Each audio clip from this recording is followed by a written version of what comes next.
Hey everybody, in this video we're going to talk about the Polk reserve speakers for home audio and home theater. Now back in 1972 when Matthew Polk first introduced the Polk Monitor 10 to the world, he really shook things up with the amount of performance it offered for the money.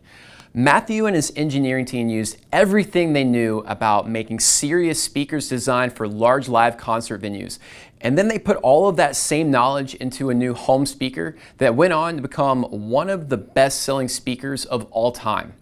Fast forward to 2019 and Polk set out to produce a line of speakers called their Legend series that paid homage to those original classic Polk speakers from the 70s and the 80s. Today, the reserve lineup has about as much trickle-down technology from their Legend series as we've ever seen from a speaker manufacturer. These are jam-packed with a ton of value for the money, and I think this series really offers music and home theater enthusiasts a great selection of very affordable speakers that perform way beyond their cost. Now let's get started.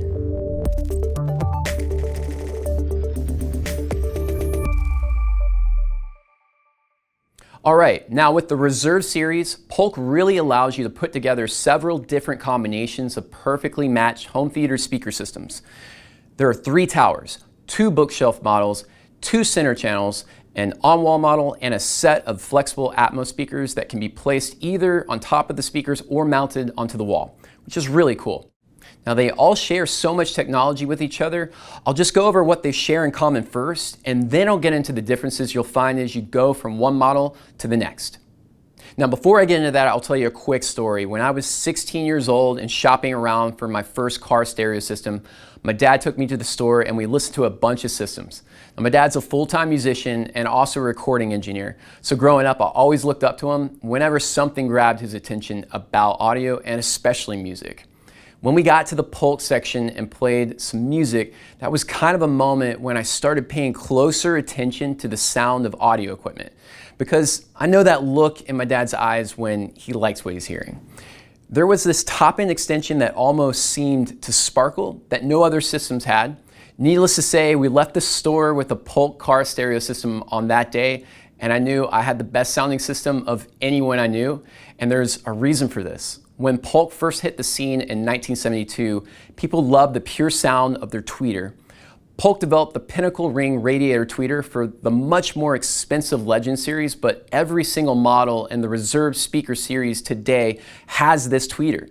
They came up with a finely tuned waveguide that improves dispersion, which gives you a broader sweet spot. And this new 1-inch tweeter also has damping in the rear chamber to help defeat any resonances. They are capable of extending way beyond the range of human hearing with clear highs and no coloration or distortion. When Polk engineered the Legend series, they took a material commonly used in mid-range drivers and changed its characteristics to make it stiffer and better damped without adding any mass. They take a polypropylene foam core material and use injection molding to produce its turbine appearance. And Polk calls this their turbine cone. The result is it always gets an effortless mid-range sound that is very sweet. And yes, believe it or not, this exact same tech from the Legend series is all right here in the Reserve models as well. It seems like every great speaker manufacturer these days is working on how to make a ported speaker perform really good. Originally, ports started out just as short tubes in a speaker to allow air to escape, which in most cases also improves sensitivity and deep bass response. The drawback to ported designs is they can color the mid-range. You'll find the export on most all of the bookshelf and tower Reserve models and the bigger center channel. Polk uses a patented design of closed pipe absorbers designed to reduce resonances in the 500 to 800 hertz range. And this lets them have the benefit of a port for more bass impact with reduced mid-range colorations. Now, all of the Reserve models have a very well-braced cabinet with cross members to improve rigidity. The really great thing about the tech the models share is you can put together many different perfectly matched home theater combinations, with them all using the same tweeter and just different size versions of the turbine driver. Now let's dive in and take a look at the individual models next. The R100 Bookshelf is the entry bookshelf speaker using the Pinnacle Ring Radiator tweeter and a 5¼ inch turbine cone bass driver. These are relatively small, being about 13 inches tall and 6½ inches wide. They do have the export on the rear, so you will want them to be a little bit far away from the back wall. Being small in size, they throw out a really nice three-dimensional image, especially if you place them on stands and spend some time setting them up. These could be used as your main speakers in a nice stereo setup or for surround speakers in a home theater configuration. They are the only model that is not wide enough to accommodate the Reserve Atmos speaker, so bear that in mind when thinking about a full surround sound setup. I do wish they were set up for by-wiring, as many speakers in a similar price range offer this. Instead, Polk opted to put the much more expensive driver tech from the Legend series into this, and I think this is a good trade-off in my opinion. The color choices for the R100 are black, walnut, and white. The R200 Bookshelf moves up to a 6.5-inch turbine driver. These are a bit larger at 14 inches tall and 7.5 inches wide, with a big jump in depth at 14 inches deep. They too have a rear-mounted port. The much bigger cabinet and larger driver enables these to reach down further into the lower end and start to sound more like a small tower speaker. To my ears, these sound much punchier in the bottom end. I like the fact these are large enough to accommodate the Reserve Atmos speakers, so you could use these on a stand with a subwoofer as your main front speakers and a Dolby Atmos based system. Also, if you have the depth, for only $100 more a pair, I would recommend them for surrounds as well with the deeper impactability. The color choices for the R200 are black, walnut, and white. The R500 is the first model in the Towers of the Reserve series. Like all of them, it uses the Pinnacle Ring Radiator tweeter with a dual 5.25-inch woofer. They stand 41 inches tall, about 10 inches wide, and about 14 inches deep. Like all of the Towers, they have a pretty neat outrigger stand that adds stability. The stands are also well thought out in that you can use either spikes for carpet or rubber pods for hard surfaces. These have a rear firing export.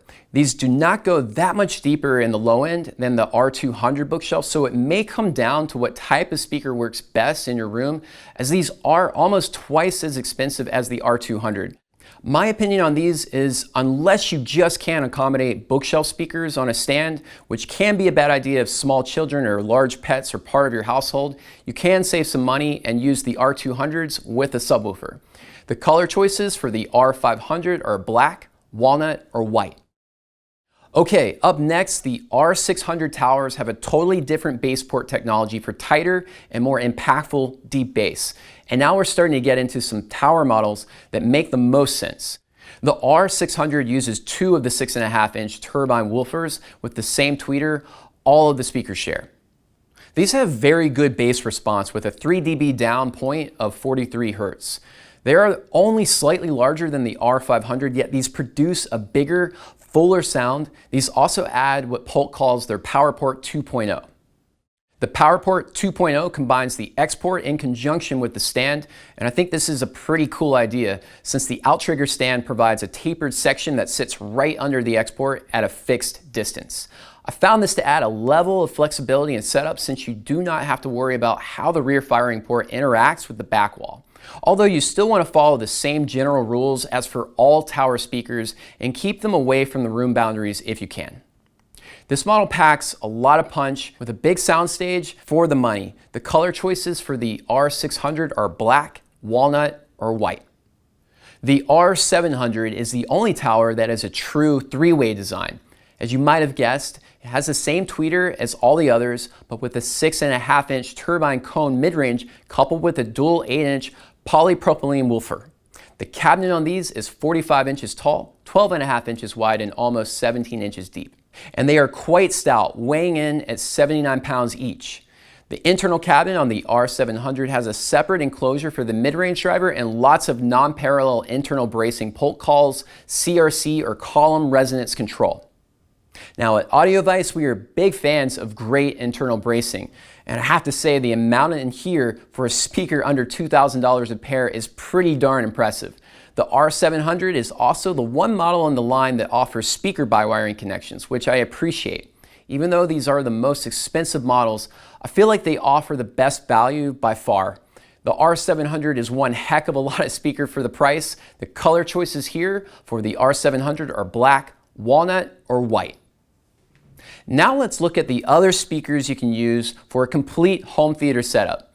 The R300 is the first of the three center channel options. The R300 has the same tweeter with a dual 5¼ inch turbine cone driver.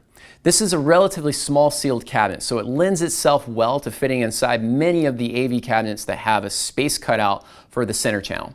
The R300 will match well with any of the models, although for only $200 more, I do recommend the R400 if you have the space. The center channel is the most important speaker in your home theater system, and I think the R400 performs better on voice. The color choices for the R300 though are black or walnut. As I said, the R400 center is much bigger with dual 6½ inch turbine cone bass drivers and the same pinnacle ring radiator tweeter. It uses a rear firing export, so you will need to position this a little bit away from a rear wall or surrounding barriers, and this makes it slightly better suited for sitting on top of your AV cabinet or under your TV. The R400 reaches much deeper into the bass than the R300, giving your center channel special effects more impact, and to my ears, this just sounds more effortless when producing voices as well. I feel this is the way to go for a center channel in the Reserve series. In fact, if you go to our homepage on our website, we have a free home theater design tool that will let you play around with all the parts of a custom home theater system, so be sure to check that out on audiovice.com. The color choices for the R400 are black or walnut. Now, LCR speakers are usually designed to be slim in height so they can slide under a TV easily.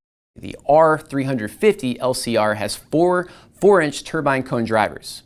2 are used for the mid-range and 2 for the bass. The cabinet is only 5½ inches tall, 30 inches long, and about 7½ inches deep. It is a sealed enclosure, giving it more flexibility in placement. It also has a keyhole slot for wall mounting. In that application, you could use 2 on either side of your TV and 1 below it. Or if you were pressed for depth on your surround speakers, these could be wall mounted for surround speakers. The color choices for the R350 are black, walnut, or white. The R900 is one of my favorite speakers in the Reserve line. At AudioVice, we love Dolby Atmos, and these allow you to easily add Atmos to your Reserve system. The R900 is angled and designed to sit on top of any of the towers or the R200 Bookshelf. It uses a 3/4 inch version of the Pinnacle Ring Radiator tweeter with a 4-inch turbine cone bass driver. And it gets better, as not only can these be placed on top of most of the models, they have a keyhole mount that allows you to hang them on a wall for use as a surround or a rear speaker. For under $500 a pair, these are a great way to add the fun of Dolby Atmos all around you. Now, if you're wanting to take advantage of all the new movies encoded with Dolby Atmos coming to the Netflix, Disney Plus, and now HBO Max, then you gotta check out our home theater layout design guide on audiovice.com. We put a link to our guide in the description, and if you have any questions, you can chat with one of our home theater experts right from our website as well. All right.